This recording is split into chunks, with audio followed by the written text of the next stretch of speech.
Hello, welcome to LMU Community TV News. I'm Ashley Hurley. Thank you for joining us. A press release regarding the death of a Bell County magistrate was released early Monday morning. The Kentucky State Police released the information regarding the death of Magistrate Ricky Gooden on Saturday. Public Affairs Officer Shane Jacobs said Kentucky State Police Post 10 in Harlan was contacted by the Bell County jailer Gary Ferguson to conduct a death investigation. Jacobs said a preliminary investigation indicates that Gooden began having a seizure while inside his cell. Guards were notified and then they contacted Bell County EMS, who then transported Gooden to Pineville Community Hospital. Gooden had another seizure while at the hospital, where he then died. According to Bell County Coroner Jay Steele, at 5:56, Gooden died in the emergency room. Last week, we did report that Gooden was being held on a $1 million bond following his arrest on a solicitation to commit murder. He was arrested back in March on numerous drug charges that included drug trafficking and trafficking the drug within 1,000 yards of a school. Jacobs said there is no foul play suspected in Gooden's death, and Bell County Judge Executive Albie Brock is asking for respect for the families. The case remains under investigation by Kentucky State Police Detective Jake Wilson. A Claiborne County man on the run for several months, wanted in connection with burglaries that spanned across 3 counties, was arrested on Friday in Middlesboro. 38-year-old Jason Carbone was arrested by the Middlesboro Police Department at a set of apartments after officials searched for him for over a month in Bell County. Carbone is charged by the Middlesboro Police Department on 3 counts of being a fugitive, but he is still facing charges in Claiborne County, Union County, and Oxford, North Carolina. Carbone was being sought after officials found alleged stolen items in August at his home in New Tazewell. After his arrest, Carbone was taken to the Bell County Detention Center to await his arraignment. There is no official word as of yet to extradition to Tennessee or to North Carolina. Last Monday, Claiborne County Criminal Court Judge E. Shane Sexton found 2 people in violation of their supervised release and remanded them to the Tennessee Department of Corrections custody. Jasper Levin previously pled guilty to 2 counts of theft over $1,000 and received an effective sentence of 6 years. That sentence was suspended and he was then to be supervised by TDOC, but was then found guilty of violating his terms of release and was then sentenced to serve his entire 6 years in custody. Ronnie Rose previously pled guilty to the charge of criminal simulation, and he received a suspended sentence of 2 years to be supervised by TDOC. He was also found guilty last week of violating his terms of supervision and is now sentenced to serve his 2-year sentence in custody. The violators were prosecuted by the Office of the District Attorney General, Jared Effler. Well, if you live in the tri-state area, you have more than likely heard about the election that took place last Tuesday in Middlesboro. The Moise election took place, and the unofficial tally at the end of the night was the yes vote receiving 1,298 votes and the no vote receiving 1,179 votes, a difference of only 119 votes. A petition had been launched in April of this year in Middlesboro to put the Moise vote back on the ballot. The petition received the signatures of 775 citizens that was required to put the issue on the ballot based on 25% of those who voted in the last election within the city limits. But due to an error with the petition cited Kentucky Revised Statute, it was voided and the process had to be started all over again. The petition statute was changed to the correct one and new signatures were collected. The new petition was resubmitted by June 19th and absentee voting began on August 12th. The last time an effort like this was made in the area was in the 1960s, and it did not have the option of a moist vote, only a full wet vote. Well, get your calendars out and get them ready because we have several events to tell you about after we return from these messages.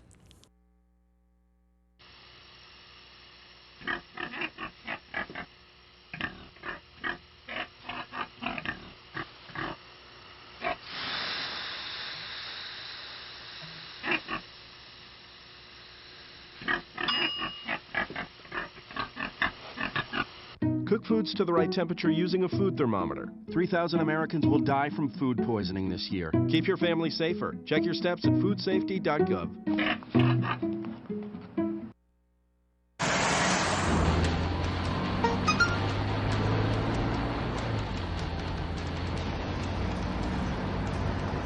The average text takes your eyes off the road for nearly 5 seconds.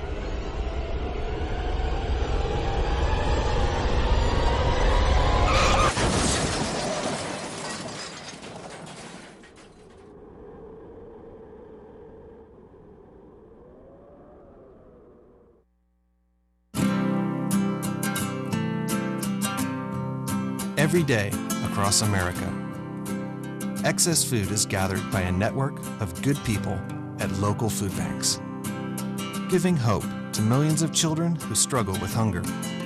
They've earned their wings, and you can too. Together, we can solve child hunger.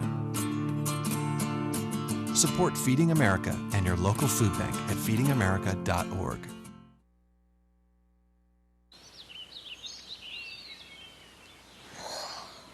Oh, look, a redhead. Staring contest.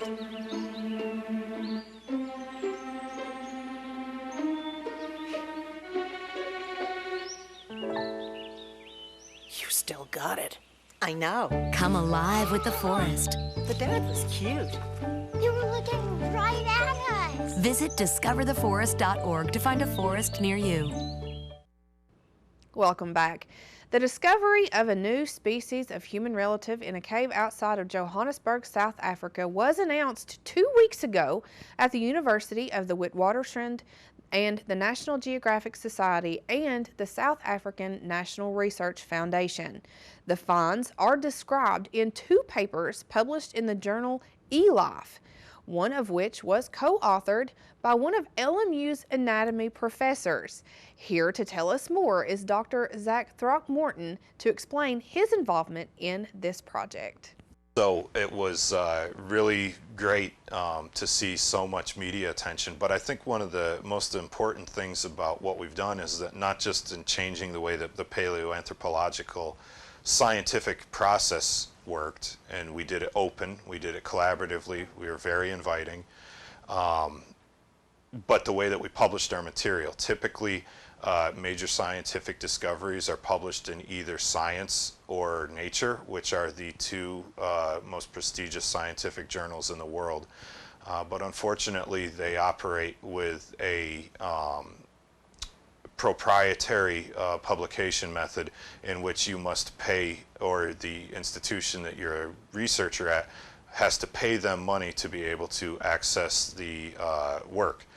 So this, Lincoln Memorial University spends a substantial part of its library budget subscribing to these journals so that our researchers and our students can have access to what they have published in the past.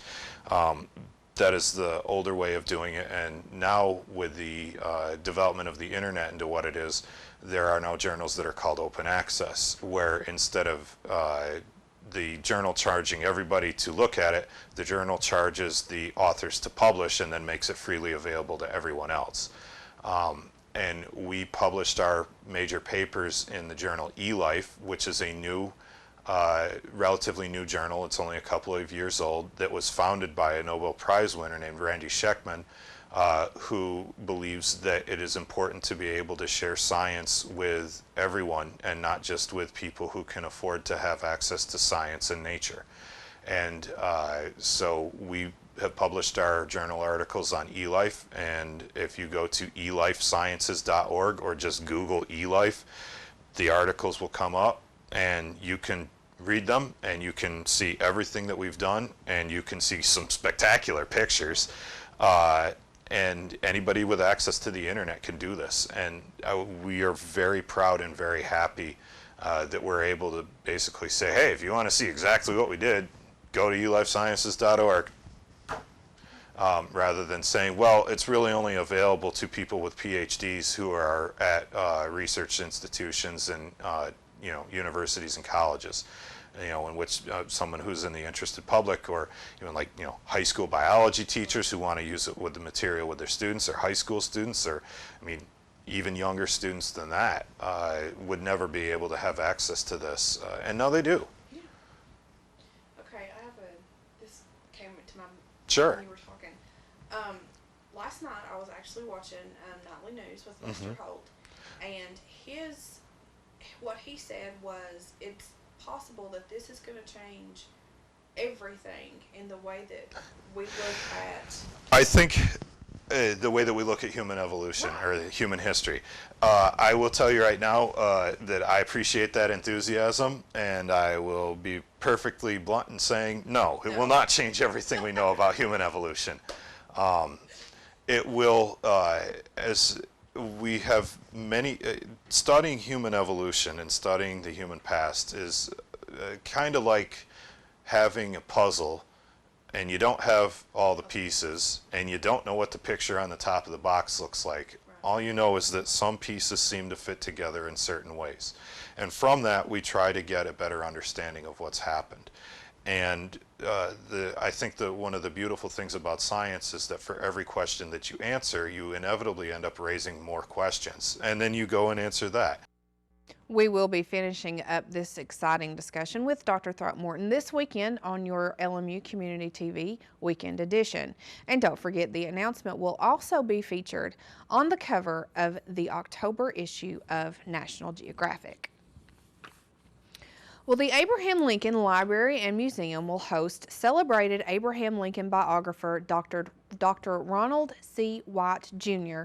tomorrow night, Tuesday, September 22nd. It will be the latest installment of the Kincaid Lecture Series. White will be delivering remarks that are titled Lincoln's Sermon on the Mount, based on the book Lincoln's Greatest Speech, the second inaugural. The lecture is free and open to the public and will take place at 10 o'clock tomorrow morning inside the auditorium of the Abraham Lincoln Library and Museum on the main campus. White has lectured at the White House and has been interviewed on PBS NewsHour. He is a graduate of UCLA and Princeton Theological Seminary. He has studied at the Lincoln Theological College in England and lives in California with his wife. Now, for more information or to register, you can contact Program and Tourism Director Carol Campbell at 423-869-6439. The Student Osteopathic Medical Association at Lincoln Memorial University's DeBus College of Osteopathic Medicine, in conjunction with the LMU DCOM Community Wellness Program, is hosting a Second Harvest Mobile Food Pantry and Wellness Fair on Sunday, October 4th. The Food Pantry and Wellness Fair is being held in the LMU DCOM parking lot on LMU's main campus. The mobile food pantry will be available from 10 until 4 or until food runs out. Both students and staff from LMU DCOM will be participating in the wellness fair and will be on site to perform blood pressure checks, body mass index screenings, and osteopathic manipulative medicine. The event is open to the community and games will be held for children. A few of the participants will also include University Medical Clinic, Claiborne County Health Department, and also Heavy's Barbecue. The Lincoln Memorial University DeBus College of Osteopathic Medicine will formally welcome the class of 2019 into study at its annual white coat ceremony this Saturday. The ceremony will take place at 10 o'clock that morning inside the Tex Turner Arena on LMU's main campus. Robert Gotlin, D.O., Director of Orthopedic and Sports Rehabilitation in the Department of Orthopedic Surgery at Mount Sinai Beth Israel in New York, New York, will serve as the keynote speaker. The White Coat Ceremony is a special ceremony designed to mark a student's entrance into medical school. The first White Coat Ceremony was held in 1993 at Columbia University's College of Physicians and Surgeons and is now a standard ritual in medical schools across the country. During the ceremony, each medical student is presented and robed with his or her short white laboratory coat, formalizing and welcoming the student's entrance into the study of medicine. Well, sports teams across the campus are busy both here and on the road, and Adam Haley is bringing you what you need to know in the world of sports here on campus and out in the community. That and more on LMU Community TV News. Getting out of the military, I was missing this camaraderie. It's frustrating when you try and talk to people that don't understand. I would be talking, but I wasn't there with them. You just feel so alone. I still had the anger, I still had the addictions, but we didn't talk about that.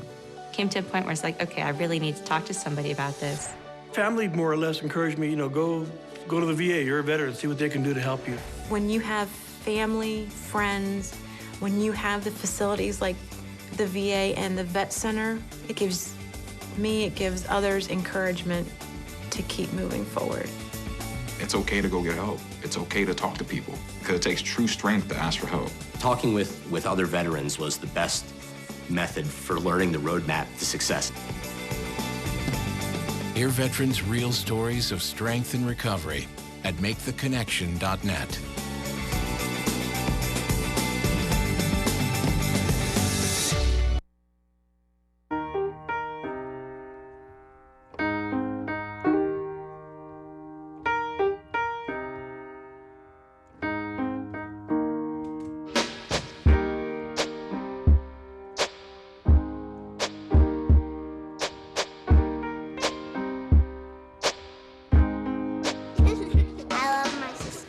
Heart doesn't see race. Love is love.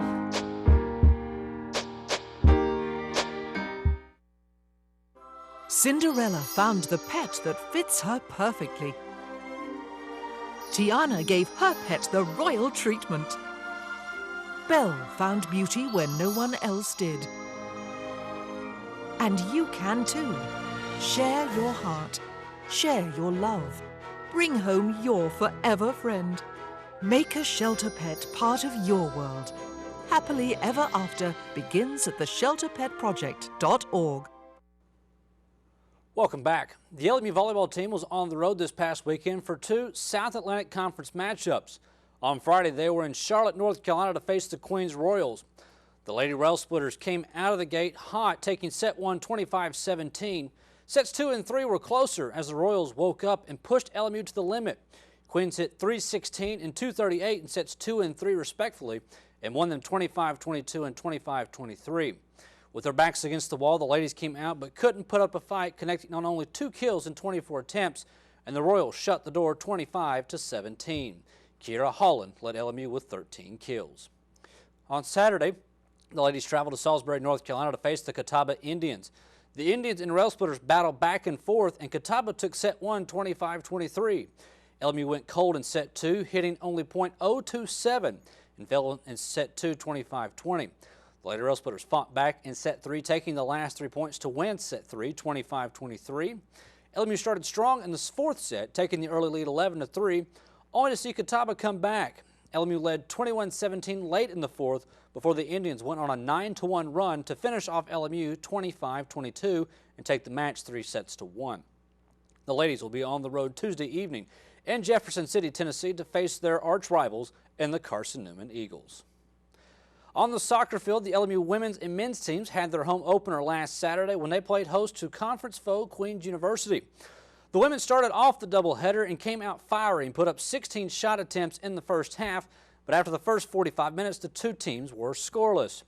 Queens outshot LMU in the second half by a 9-7 margin, but once again, the 2 teams could not connect with the back of the net, and after 90 minutes of regulation, we were still tied at 0.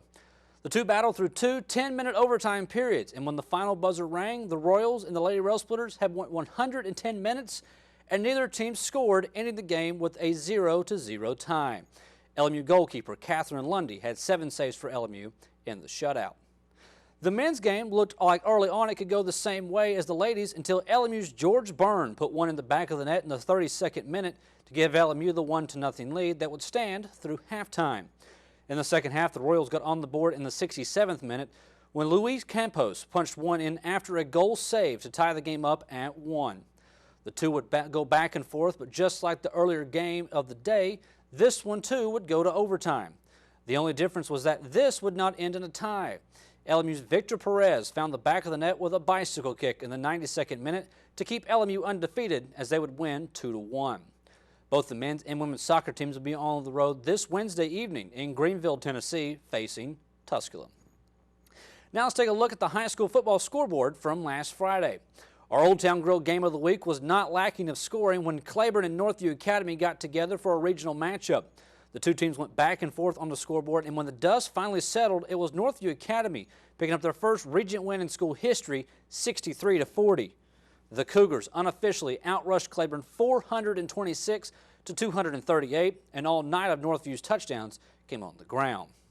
Elsewhere in Tennessee, the Cumberland Gap Panthers' losing streak has now grown to 12 games as they fell to North Green at home 40-8.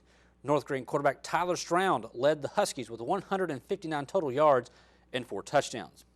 It took overtime, but Campbell County beat Clinton for the 3rd straight season 41-35. Hancock County's 3-game winning streak is no more as they lost to Oakdale 34-12. The Indians have now lost 22 straight regional games.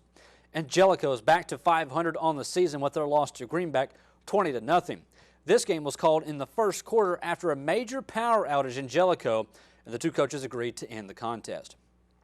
In Kentucky, the Bell County Bobcats continued rolling, winning their 3rd straight game, this time on the road at Whitley County, 49-22. Bobcat running back Trayton Humfleet went off, rushing the ball 15 times for 257 yards and 4 touchdowns. Middlesboro stayed winless on the season with their loss at Paris 63-7. Greyhounds running back James Clark had 8 rushes for 151 yards and 4 touchdowns. All told, the Greyhounds outrushed the Yellow Jackets 259-27 in the win. And finally in Virginia, Thomas Walker picked up their first victory of the season as they defeated Rykov 52-32. We'll preview the games coming up this weekend on our weekend edition of LMU Community TV Sports later this week. The Sprint Cup Series started the Challenger round of the chase on Sunday at the Chicagoland Speedway.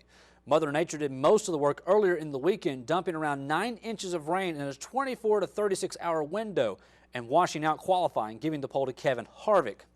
Harvick would lead 10 laps before getting tangled with Jimmy Johnson in the middle of the race, and Harvick would eventually finish 42nd. Back up front, it was Joe Gibbs Racing's Kyle Busch who led a race-high 121 laps and was out front before a caution came out with under 10 laps to go. Busch and most of the field came down pit road for fresh tires and fuel, but Kurt Busch, Jeff Gordon, and Denny Hamlin all stayed out and gambled that fresh air would help.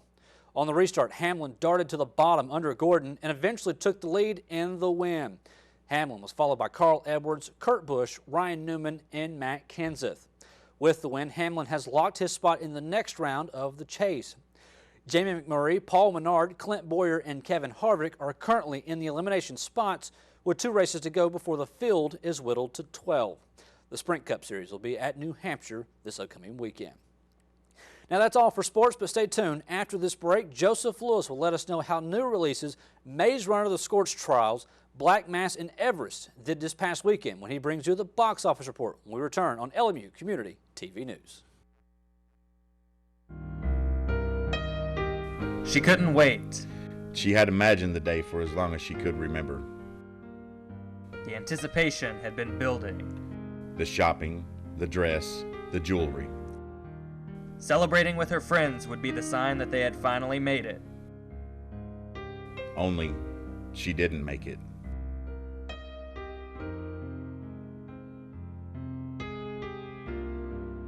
According to MAD.org, teen alcohol use kills 4,700 people each year. That's more than all illegal drugs combined. Car crashes are the leading cause of death for teens, and about a quarter of those crashes involve an underage drinker. Don't add to these statistics. Take a stand against underage drinking. The future is in your hands. Hello, I'm Joseph Lewis, bringing you all the latest information in the world of movies. Tops at the box office this weekend were led by the post-apocalyptic action-adventure sequel Maze Runner: The Scorch Trials, starting its run with $30 million, nearly equaling the opening figure of its predecessor. Following at number 2 was the new Johnny Depp starring crime drama Black Mass, taking $23 million. And rounding out the top 3 was the found-footage horror film The Visit, adding $11 million onto its now $42 million domestic gross. Last week's winner, The Perfect Guy, experienced a 62% drop, placing at number 4 with just under $10 million, while Everest made its debut on 545 IMAX screens, pulling $7.5 million with an eye toward expanding nationwide this Friday. The weekend's other newcomer, Captive, fared less well, taking only $1.4 million from 806 screens. Meanwhile, in limited release, the Lily Tomlin starring dramedy Grandma pulled $1.5 million after expanding to 931 screens. Helmed by American Pie and About a Boy director Paul Weitz, the film is quickly distinguishing itself as a crowd pleaser in the minds of critics and audiences alike. In review this week is The Visit, the latest film from M. Night Shyamalan, in which the director makes a return to the horror genre upon which he built his career. The Visit marks a stylistic departure for Shyamalan in that he dips his toe into the popular found footage aesthetic for the first time, his latest story centering around Olivia DeJonge and Ed Oxenbould as Becca and Tyler, two precocious kids sent away for a week-long stay with their grandparents. This visit is particularly unique in that the kids have never met them, and their mother, played by Kathryn Hahn, has been separated from them for the last 15 years. Aspiring filmmaker Becca captures their entire stay with the help of Tyler, each equipped with a handheld video camera, intending to make a documentary about their experience. As the week progresses, their grandparents' behavior ranges from odd to downright bizarre, and as the frequency of uncomfortable interactions and bumps in the night rapidly increases, the kids begin to suspect that something sinister is amiss. Shyamalan has long been a divisive figure, with his penchant for love it or hate it twist endings and a recent string of flops including After Earth, the big screen adaptation of The Last Airbender, and that modern masterpiece of unintentional comedy, The Happening. Here he attempts to harken back to the tense atmosphere and down-to-earth characters of The Sixth Sense and Signs, and while his effort is admirable, very little of The Visit lands in the way those earlier films did. The film plays at being legitimately scary, but the looming threat presented by the grandparents plays more comical than creepy, rendering many sequences intended to be suspenseful kind of laughable instead.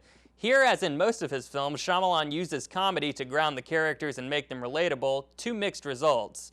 Olivia DeJonge does well as the de facto lead, her pseudo-pretentious ramblings about filmmaking coming off as charmingly naive, while Ed Oxenbould is tasked with aspirations of becoming a freestyle rapper, which lends itself to several interminable demonstrations that grow increasingly less funny as the film progresses. Exacerbating matters are the ridiculous heights the grandparents' antics reach. Grandma makes for the funniest antagonist this side of a Nicolas Cage movie, and although it would be a spoiler to reveal what Grandpa's been up to outside, that particular plot point was soiled from the start. As a result, the film feels tone-deaf, rocking wildly back and forth between jokes and attempts at terror, never fully committing to either or successfully blending genres.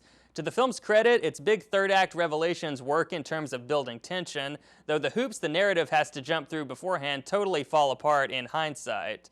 The Visit is also unique in that its found footage angle is well established, and audiences won't spend the entire time wondering why the characters are still filming. On the whole, the film is hardly a disaster, and certainly an improvement upon other recent horror offerings, namely Sinister 2, but as a genre piece and as a purported comeback film, it's largely inconsequential. That's all for today in the world of movies. I'm Joseph Lewis. For this week's LMU Community TV News. Thank you for joining us. I'm Adam Haley. For everyone behind the scenes, I'm Ashley Hurley. We'll see you this weekend.